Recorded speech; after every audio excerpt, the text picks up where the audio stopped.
30년 동안 죽었다고 알았던 어머니가 살아있었습니다. 그리고 이보다 더 놀라운 진실을 너무 늦게 알게 되었습니다. 저는 42살까지 제 어머니가 12살 때 돌아가셨다고 알고 살았습니다. 30년 동안 무덤에 꽃을 놓으며 그리워했던 어머니가 사실은 살아계셨다는 걸 백혈병 진단을 받고 나서야 알게 되었습니다. 많은 분들은 가족은 무조건 화목해야 한다고 생각하지만 저는 깨달았습니다. 때로는 진실을 마주하는 용기가 더 중요하다는 것을. 5년 동안 어머니와 만나며 받은 따뜻한 사랑. 하지만 어머니가 돌아가시자마자 시작된 가족들의 추악한 재산 다툼. 그때 저는 어머니가 남긴 마지막 편지를 받았습니다.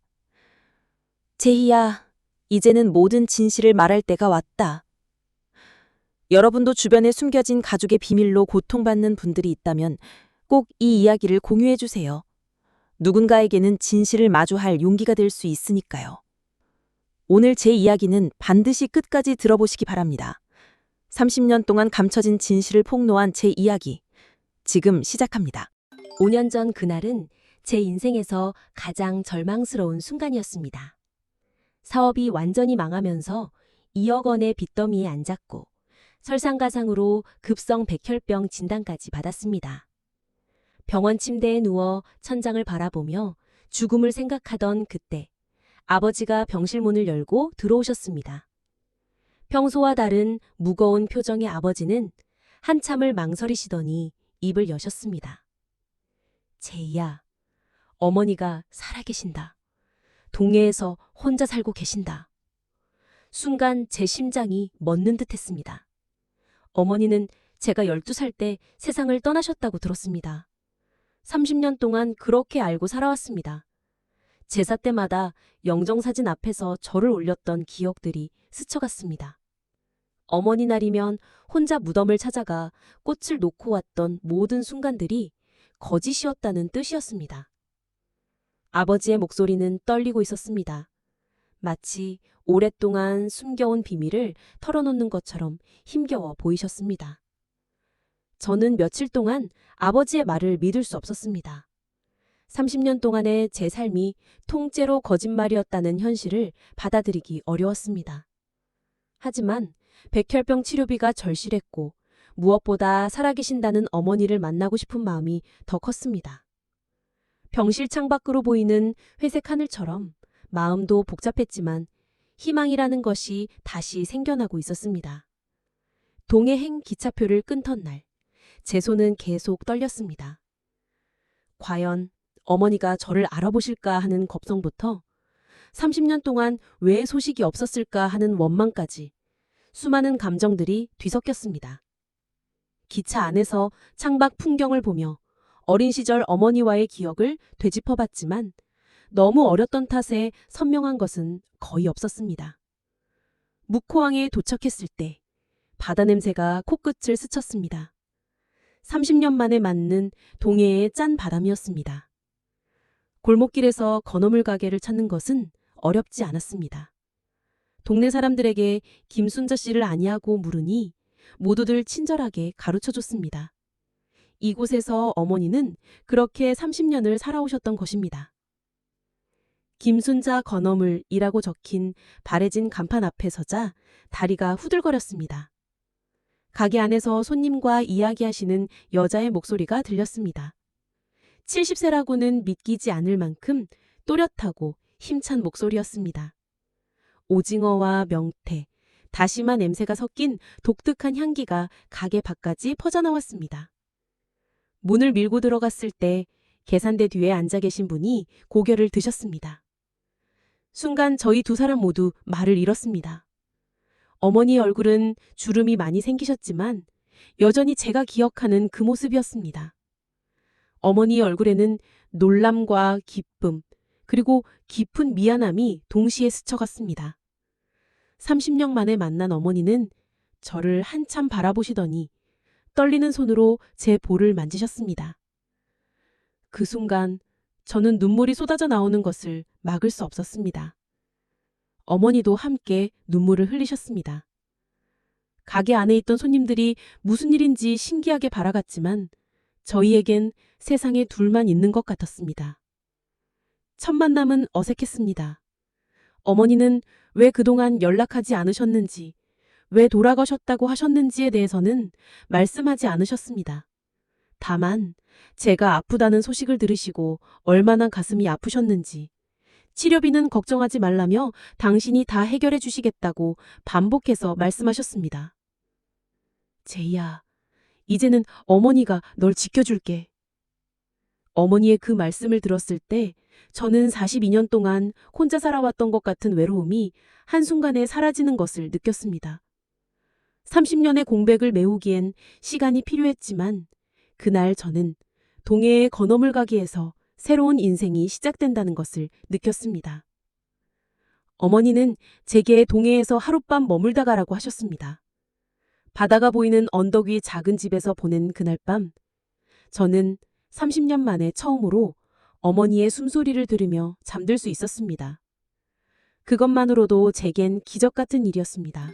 첫 만남 이후 저는 1년에 2, 3번씩 동해를 찾아갔습니다. 서울에서 동해까지는 기차로 4시간이 걸렸지만 어머니를 만나러 가는 길은 전혀 멀게 느껴지지 않았습니다. 매번 갈 때마다 어머니는 건어물 가게 문을 일찍 닫고 저를 기다리고 계셨습니다. 어머니가 제일 좋아하는 곳은 묵호항 근처에 있는 100년 된 냉면집이었습니다. 낡은 테이블과 의자, 벽에 걸린 오래된 사진들이 세월의 무게를 말해주는 곳이었습니다. 어머니는 그곳에서 함흥냉면을 시켜주며 제가 어렸을 때 좋아했던 음식들을 하나하나 기억해냈습니다. 30년의 세월이 흘렀지만 어머니의 기억 속에는 12살 제이의 모습이 그대로 남아있었습니다. 제이야, 너 어렸을 때 냉면 먹으면서 늘 김치만 골라 먹었잖아. 어머니가 웃으며 말했을 때 저는 제가 잊고 있던 어린 시절의 기억이 되살아나는 것을 느꼈습니다. 어머니의 따뜻한 시선 속에서 저는 42살이 아닌 12살 아이가 된 기분이었습니다. 식사를 마치면 저희는 묵호항을 천천히 걸었습니다. 바다에서 불어오는 시원한 바람과 갈매기들의 울음소리가 어우러진 풍경은 저에게 평화로움을 가져다 줬습니다. 어머니는 배들이 들어오는 시간을 정확히 알고 있었고 어떤 배가 어떤 생선을 가져오는지도 훤히 꿰고 있었습니다. 30년 동안 이곳에서 살아온 세월이 고스란히 묻어났습니다. 어머니의 집은 바다가 보이는 언덕 위 작은 한옥이었습니다. 직접 가꾼 텃밭에는 상추와 깻잎, 고추가 자라고 있었고 마당 한편에는 건어물을 말리는 공간이 따로 마련되어 있었습니다. 집 안은 단정하게 정리되어 있었지만 화려한과는 거리가 멀었습니다. 그런데도 저는 그 집에 있을 때마다 마음이 편안해졌습니다. 어머니는 건어물 장사로 상당한 재산을 모으셨다고 했습니다. 30년 동안 새벽부터 저녁까지 쉬지 않고 일한 결과였습니다. 전국 각지에서 전화로 주문이 들어왔고 택배 발송도 하루에 수십 건씩 나갔습니다. 70세 나이에도 20kg 명태 박스를 혼자서 들어올리는 모습을 보며 저는 어머니의 강인함에 감탄했습니다. 제가 동해를 방문할 때마다 어머니는 특별한 음식을 준비해 주셨습니다. 직접 잡은 오징어로 만든 순대, 바다에서 갓 건져 올린 미역으로 끓인 국, 텃밭에 섰던 채소로 만든 반찬들이 식탁을 가득 채웠습니다. 어머니의 손맛은 제가 기억하던 그 맛 그대로였습니다. 30년의 공백이 무색할 정도로 자연스럽고 따뜻했습니다. 밤이 되면 저희는 마당에 앉아 바다를 바라보며 이야기를 나눴습니다. 어머니는 제 병 상태를 자세히 물어보셨고 치료비 걱정은 하지 말라며 계속 당부하셨습니다. 저는 그동안 혼자 감당해야 했던 무거운 짐들을 어머니 앞에서는 털어놓을 수 있었습니다. 3년째 되던 해에 어머니는 저에게만 특별한 애정을 보이기 시작했습니다. 다른 자식들 이야기는 거의 하지 않으셨지만 저에 대해서는 끊임없이 걱정하고 챙겨주셨습니다. 아픈 몸으로 홀로 사업 실패의 상처를 견뎌나는 제 모습이 안타까우셨던 것 같았습니다. 4년째가 되자 아버지와 큰오빠 성철이 제 비밀을 알게 되었습니다. 제가 동해에 자주 가는 것을 수상하게 여긴 성철이 뒤를 밟았던 것입니다. 그때부터 집안 분위기가 미묘하게 변하기 시작했습니다. 30년 동안 죽은 줄 알았던 어머니가 살아있고 게다가 저만 몰래 만나고 있다는 사실에 가족들은 각기 다른 반응을 보였습니다. 그렇게 5년의 시간이 흘렀습니다. 저에게는 인생에서 가장 소중했던 시간들이었습니다. 어린 시절 받지 못했던 모성애를 뒤늦게나마 경험할 수 있었고 세상에서 가장 따뜻한 곳이 어디인지 알게 되었습니다. 동해의 바다가 보이는 그 언덕 위 집에서 보낸 시간들은 저에게 새로운 힘이 되어 주었습니다. 큰오빠 성철이 제 비밀을 알게 된 후 집안 분위기는 완전히 달라졌습니다. 아버지는 평소 어머니 이야기만 나와도 극도로 싫어하셨는데 제가 동해에 다녀온다는 사실을 알고는 노골적으로 화를 내셨습니다. 그 여자 만나러 다니지 마라. 우리를 버리고 떠난 사람한테 뭘 기대하냐? 아버지의 목소리엔 30년 전 상처가 그대로 남아 있었습니다. 저는 아버지가 왜 그렇게 어머니를 미워하는지 이해할 수 없었습니다. 동해에서 만난 어머니는 그렇게 미워할 만한 분이 아니었습니다. 성철은 더욱 직설적이었습니다.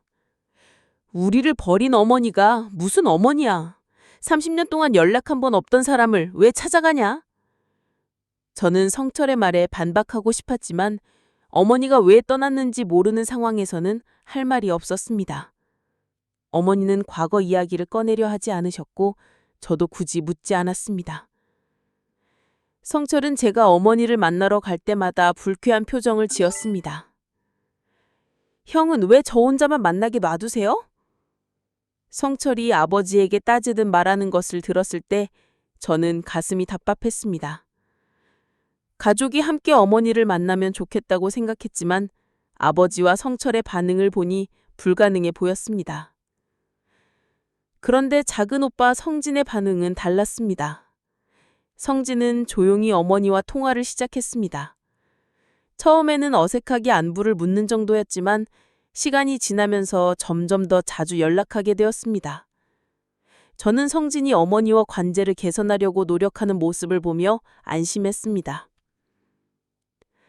제이야, 어머니가 많이 아프시다고 하던데 사실이야? 성진이 저에게 조심스럽게 물었을 때 저는 어머니의 건강 상태를 자세히 알려드렸습니다.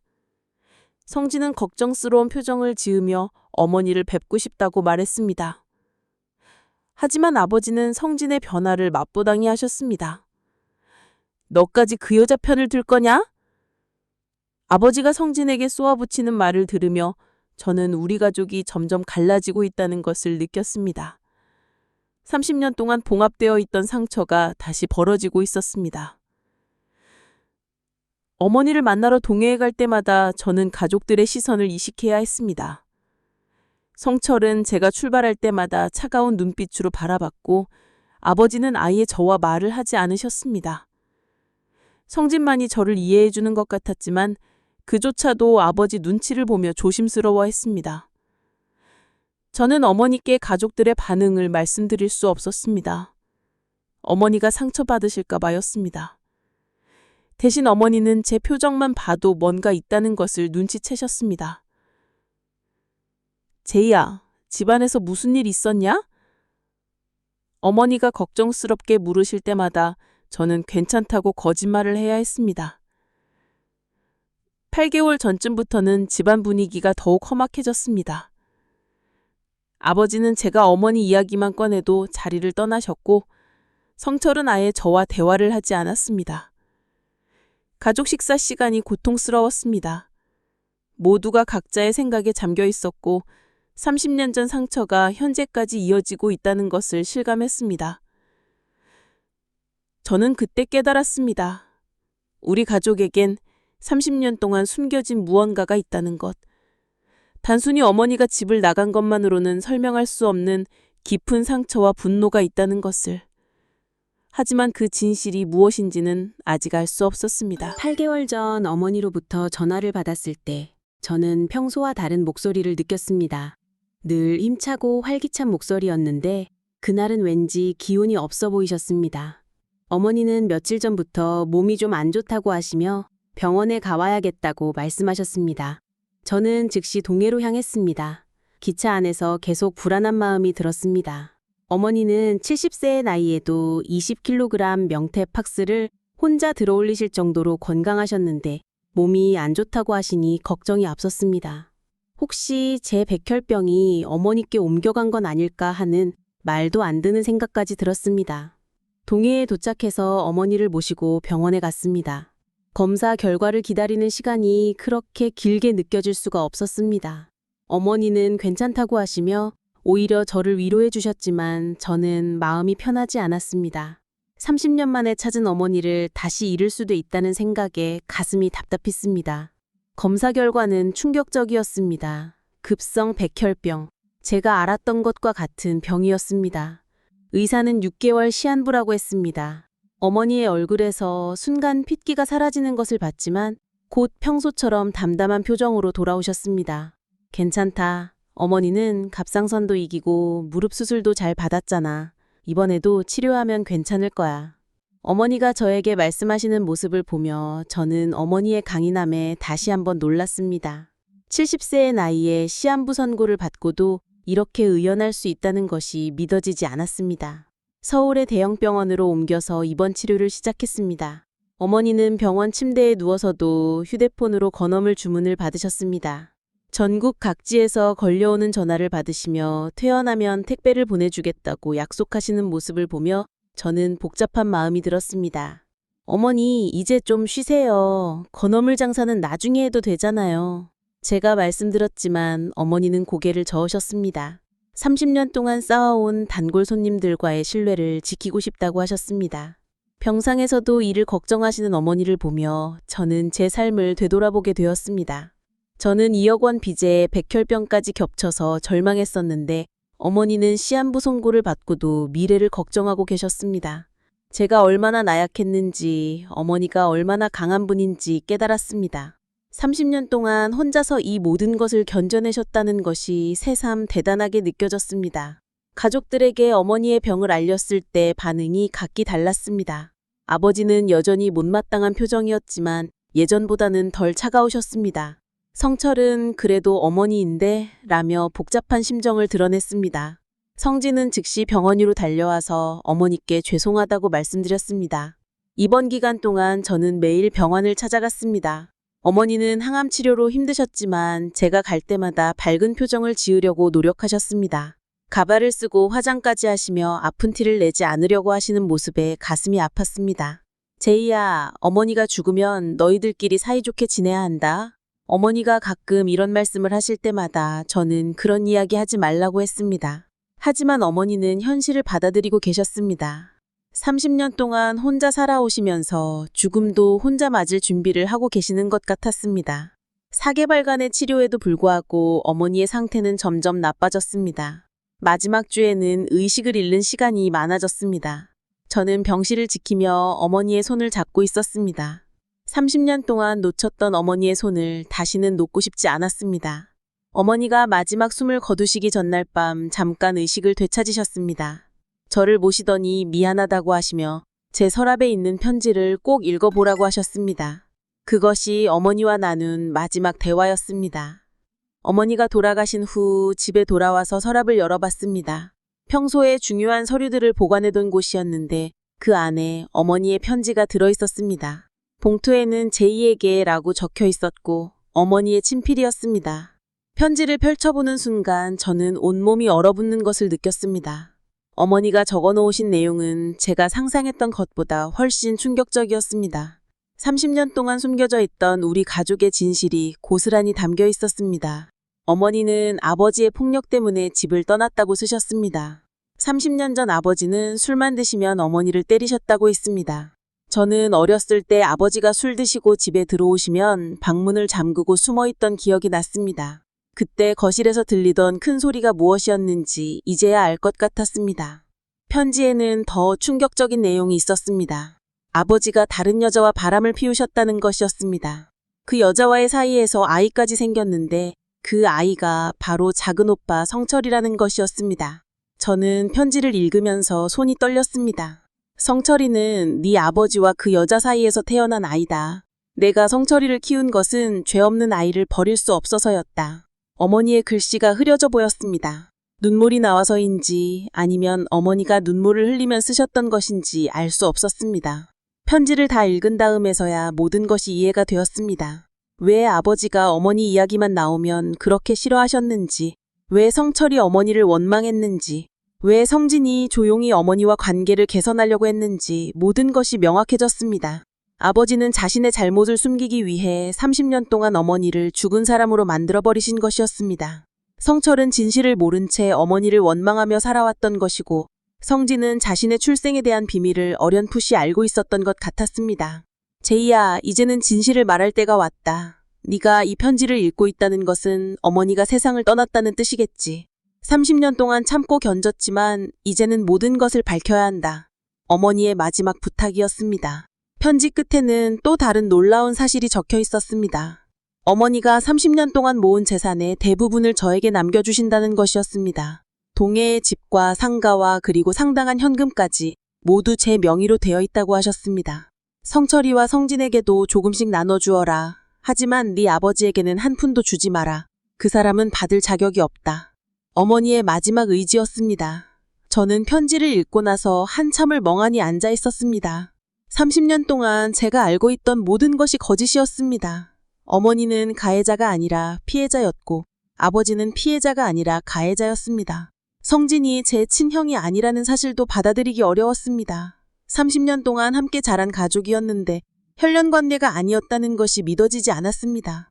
하지만 성진의 행동을 되돌아보니 이해되는 부분들이 있었습니다.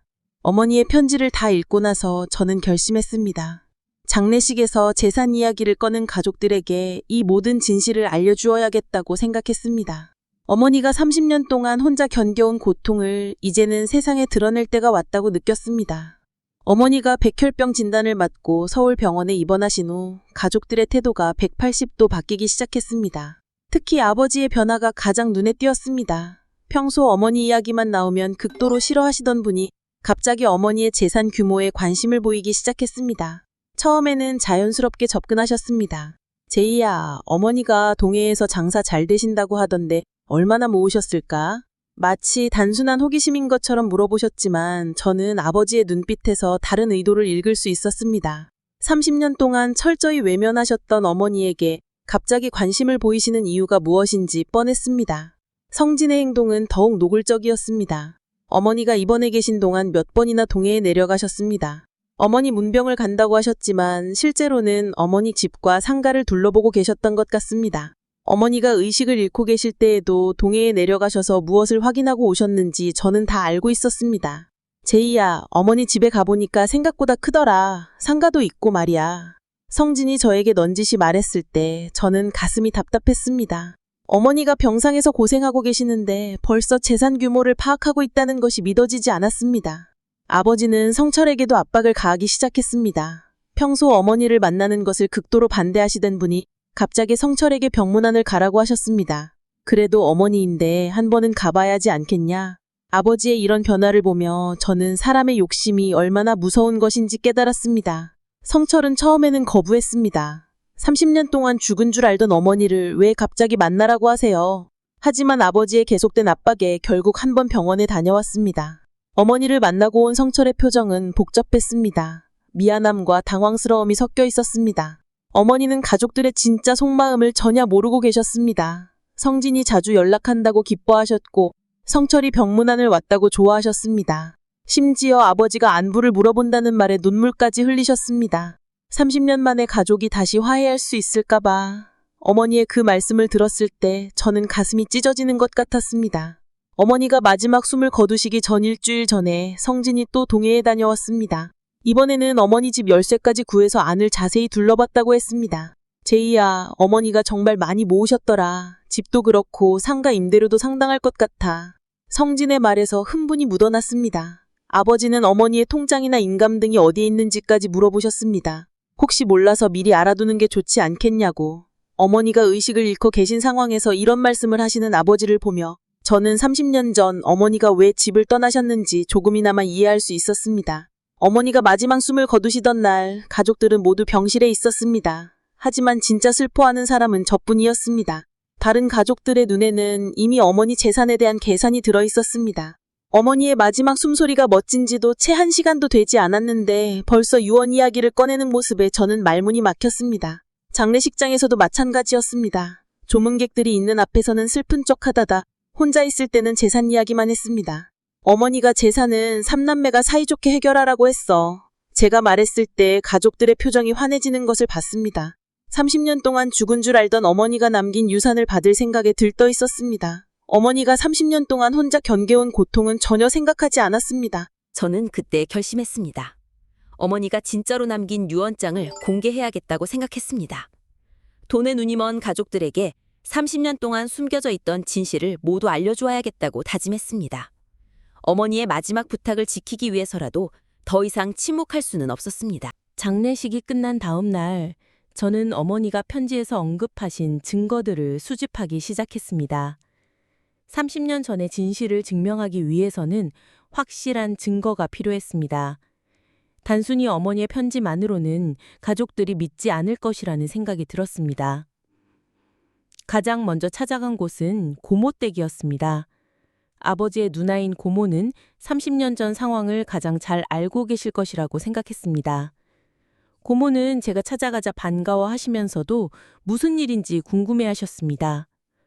고모, 30년 전에 우리 어머니가 왜 집을 나가셨는지 알고 계세요?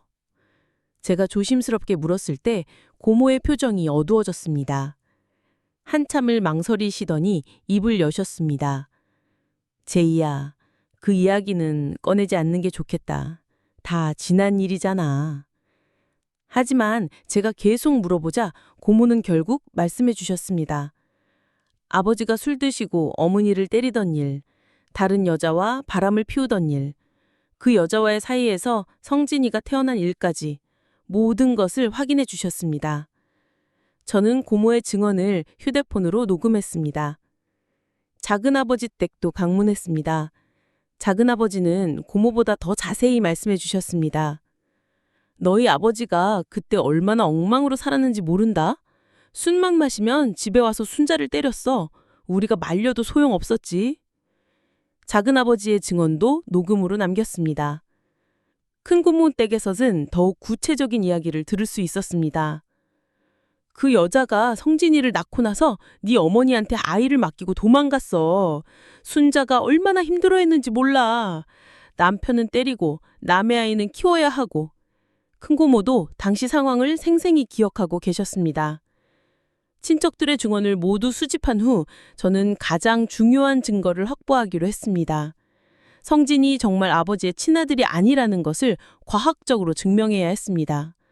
성진의 방에서 떨어진 머리카락을 몇 가닥 수집했습니다. 어머니의 혈액 샘플은 병원에서 구했습니다. 어머니가 입원하셨을 때 검사용으로 채취했던 혈액이 아직 보관되어 있었습니다. 병원 직원에게 사정을 말하고 간신히 샘플을 구할 수 있었습니다. 친자 확인 검사소에 가서 검사를 의뢰했습니다. 어머니와 성진의 유전자를 비교해서 친자 관계를 확인해달라고 했습니다. 일주일 후 결과가 나왔습니다. 99.9% 친자 불일치. 성진이 어머니의 친아들이 아니라는 것이 과학적으로 증명되었습니다. 이제 모든 증거가 준비되었습니다. 친척들의 증언 녹음, 친자 확인서, 그리고 어머니가 남긴 편지까지 완벽한 증거들이었습니다. 30년 동안 숨겨져 있던 진실을 밝힐 준비가 끝났습니다. 어머니의 진짜 유언장도 확인했습니다. 어머니가 변호사 사무실에 맡겨두신 정식 유언장이었습니다. 동해의 집과 상가, 그리고 상당한 현금이 모두 제 명의로 되어 있었습니다. 성철과 성진에게는 조금씩 나눠주라고 되어 있었지만 아버지에게는 한 푼도 주지 말라고 명시되어 있었습니다. 제이에게 30년 동안 참고 견뎌온 어머니의 마지막 부탁이다. 진실을 밝히고 정의를 실현해다오. 유언장 끝에 적힌 어머니의 마지막 말씀이었습니다. 저는 가족들을 불러 모을 준비를 했습니다. 30년 동안 어머니를 괴롭힌 진실을 모두 공개할 때가 왔습니다. 돈에 눈이 먼 가족들에게 어머니의 진짜 유언을 들려줄 생각에 가슴이 뛰었습니다. 어머니가 평생 혼자 짊어지셨던 고통을 이제는 세상에 드러날 때가 온 것입니다. 모든 증거를 준비한 후 저는 아버지와 두 오빠를 제 집으로 불러 모았습니다. 평소처럼 거실에 둘러앉았지만 이번에는 분위기가 달랐습니다. 모두들 어머니 재산 이야기를 기대하는 눈빛이었습니다. 저는 테이블 위에 여러 봉투와 서류들을 차례로 놓았습니다. 오늘 여러분을 부른 이유는 어머니의 진짜 유언을 전하기 위해서입니다. 제가 말하자 모두들 귀를 기울였습니다. 성진은 기대에 찬 표정이었고 성철은 조금 긴장한 듯 보였습니다. 아버지는 여전히 무표정이었지만 눈빛만은 다른 때와 달랐습니다. 첫 번째 봉투를 열었습니다. 어머니가 직접 쓰신 편지였습니다. 이것은 어머니가 돌아가시기 전에 저에게만 남긴 편지이다. 30년 동안 숨겨져 있던 진실이 모두 담겨 있다. 저는 편지를 천천히 읽어나갔습니다. 아버지의 폭력, 외도, 그리고 성진의 출생에 관한 내용이 나올 때마다 거실의 분위기가 얼어붙어 갔습니다. 성철은 점점 놀라는 표정이 되었고 성진은 얼굴이 하얗게 변했습니다. 아버지는 처음엔 황당하다는 듯 고개를 저으셨지만 점점 말이 없어지셨습니다. 마침내는 아무 말씀도 하지 않으시고 고개만 숙이고 계셨습니다. 성철은 완전히 망연자실한 상태였습니다. 그럼 내가 30년 동안 어머니를 원망했던 건 다 잘못된 거였어? 성철의 목소리에는 깊은 후회가 담겨 있었습니다. 어머니를 버린 나쁜 사람으로 생각하며 살아왔는데 알고 보니 어머니가 피해자였다는 사실을 받아들이기 어려워했습니다. 마지막으로 어머니의 정식 유언장을 공개했습니다. 변호사 사무실에서 작성한 법적 효력이 있는 유언장이었습니다. 어머니의 모든 재산은 제이에게 상속한다. 성철과 성진에게는 각각 조금씩 나눠주되 남편에게는 한 푼도 주지 말라고 명시되어 있었습니다. 왜 나한테는 아무것도 안 주는 거야? 아버지가 억울하다는 듯 말씀하셨을 때 저는 어머니의 마지막 메시지를 전했습니다. 30년 동안 어머니를 괴롭힌 대가입니다. 어머니는 아버지가 받을 자격이 없다고 하셨습니다. 성진은 분노로 떨고 있었습니다. 자신의 정체성이 완전히 뒤바뀐 상황을 받아들이기 어려워했습니다. 그럼 나는 뭐가 되는 거야? 30년 동안 가족이라고 생각했는데. 성진의 절규를 들으면서 저도 마음이 아팠지만 진실은 진실이었습니다. 아버지는 결국 아무 말씀도 하지 않으시고 집을 나가셨습니다. 30년 동안 숨겨왔던 비밀이 모두 드러나자 더 이상 변명할 말이 없으셨던 것 같습니다. 성철은 어머니 사진 앞에서 한참을 울었습니다. 어머니, 죄송해요. 제가 몰라서 그랬어요. 평생 후회하면서 살게요. 성철의 목소리는 떨리고 있었습니다. 30년 동안 어머니를 원망하며 살아온 자신을 용서할 수 없어 했습니다. 성진은 분노와 혼란으로 집을 떠났습니다. 아버지가 내 인생을 망쳤어. 성진의 마지막 말이었습니다. 30년 동안 형제로 살아왔지만 이제는 남이 되어버린 현실이 씁쓸했습니다. 거실에는 저와 성철만 남았습니다. 30년 동안 숨겨져 있던 진실이 모두 드러났지만 가족은 완전히 해체되어 버렸습니다. 하지만 저는 어머니의 마지막 부탁을 지켰다는 안도감을 느꼈습니다. 정의가 실현된 것입니다. 진실이 밝혀진 지 몇 달이 지났습니다. 성철과 저는 함께 동해를 찾았습니다. 어머니가 30년 동안 살아오신 그곳에서 어머니를 추모하고 싶었습니다. 바다가 내려다 보이는 언덕 위 추모원에는 어머니의 작은 묘비가 서 있었습니다. 성철은 어머니 앞에서 끝없이 사과했습니다. 어머니, 정말 죄송해요. 제가 몰라서 그랬어요. 평생 후회하면서 살게요. 성철의 목소리는 떨리고 있었습니다. 30년 동안 어머니를 원망하며 살아온 자신을 용서할 수 없어 했습니다. 저는 어머니 앞에 앉아 그동안의 일들을 말씀드렸습니다. 어머니, 약속대로 모든 진실을 밝혔어요. 이제 어머니도 마음 편히 쉬세요. 바다에서 불어오는 시원한 바람이 마치 어머니의 대답인 것 같았습니다. 어머니가 살아오신 집도 다시 찾았습니다. 건물길에는 문을 닫았지만 어머니의 흔적들이 고스란히 남아 있었습니다. 텃밭의 채소들은 여전히 푸르게 자라고 있었고 마당에는 어머니가 기르시던 고양이가 저희를 반겼습니다. 제이야, 우리가 어머니를 더 일찍 찾았더라면 좋았을 텐데요. 성철이 아쉬워하며 말했을 때 저는 고개를 저었습니다. 늦었지만 진실을 알게 된 것만으로도 다행이에요. 어머니가 원하신 것은 이것이었을 거예요. 어머니의 유언에 따라 성철에게도 일정 부분을 나누어 드렸습니다. 성철은 처음에는 받을 자격이 없다고 거부했지만 어머니의 뜻이라고 하자 결국 받으셨습니다. 이 돈으로 어머니 추모 사업을 하겠어요. 어머니를 기리는 일에 써야겠어요. 성진과는 연락이 끊어졌습니다. 자신의 정체성에 대한 혼란과 아버지에 대한 분노로 가족들과 거리를 두고 있었습니다. 저는 성진도 피해자라고 생각했지만 그가 스스로 정리할 시간이 필요하다는 것을 이해했습니다. 아버지는 혼자 지내고 계십니다. 30년 동안 숨겨왔던 비밀이 드러나면서 친척들과도 관계가 멀어졌습니다. 가끔 성철이 안부를 묻지만 저는 더 이상 아버지와 관계를 유지할 생각이 없었습니다. 어머니를 그렇게 괴롭힌 분을 용서할 수는 없었습니다. 동해의 바다를 바라보며 저는 새로운 다짐을 했습니다. 어머니, 이제 저는 진짜 가족의 의미를 알겠어요. 혈연이 가족의 전부가 아니라는 것을 깨달았습니다. 30년 동안 저를 사랑해 주신 어머니, 그리고 진실을 알고 함께 어머니를 기리는 성철이 제게는 진짜 가족이었습니다. 어머니가 남겨주신 것은 재산만이 아니었습니다. 진실의 소중함, 정의의 필요성, 그리고 진정한 사랑이 무엇인지를 가르쳐 주셨습니다. 30년의 거짓이 끝나고 진실의 시대가 시작된 것입니다. 추모원을 떠나면서 저는 뒤돌아보지 않았습니다. 과거의 상처와 거짓은 이곳에 묻어두고 어머니가 보여주신 강인함과 사랑을 가지고 새로운 삶을 시작하기로 했습니다. 바다 위로 지는 석양이 새로운 시작을 축복해주는 것 같았습니다. 어머니의 마지막 선물 덕분에 저는 자유로워졌어요. 30년 동안 짓눌려 있던 진실이 드러나면서 진정한 해방감을 느꼈습니다. 이것이 바로 어머니가 원하셨던 것이었습니다. 거짓 속에서 고통받지 말고 진실 속에서 당당하게 살아가라는 마지막 가르침이었습니다. 저는 어머니가 남긴 마지막 편지로 30년간 숨겨져 있던 모든 진실을 알게 되었습니다. 아버지의 폭력과 외도, 그리고 제가 30년 동안 오빠이라고 불렀던 둘째 성진이 사실은 아버지와 다른 여자 사이의 아이라는 충격적인 사실까지 말입니다. 처음에는 분노했습니다. 30년 동안 거짓 속에서 살아왔다는 사실에 치를 떨었습니다. 하지만 시간이 지나면서 깨달았습니다. 어머니가 저에게 준 것은 단순한 복수가 아니라 진실의 소중함이었다는 것을.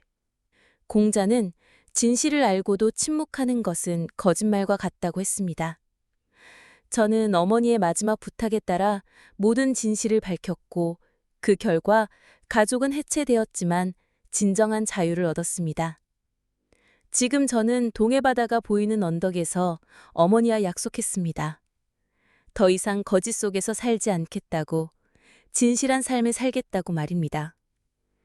혈연이 전부가 아니라는 것, 진심으로 사랑해주는 사람이 진짜 가족이라는 것을 배웠습니다. 여러분도 혹시 숨겨진 진실 때문에 고통받고 계신다면 용기를 내시기 바랍니다. 진실은 아프지만 그 아픔을 견뎌낸 후에야 진정한 평화를 얻을 수 있으니까요. 제 이야기가 여러분에게 조금이나마 도움이 되었다면 구독과 좋아요, 알림 설정으로 더 많은 분들과 나눠주세요. 여러분의 작은 관심이 누군가에게는 진실을 마주할 용기가 될 수 있습니다. 어머니가 마지막에 저에게 주신 가장 큰 선물은 바로 자유였습니다. 진실 속에서 사는 자유 말입니다.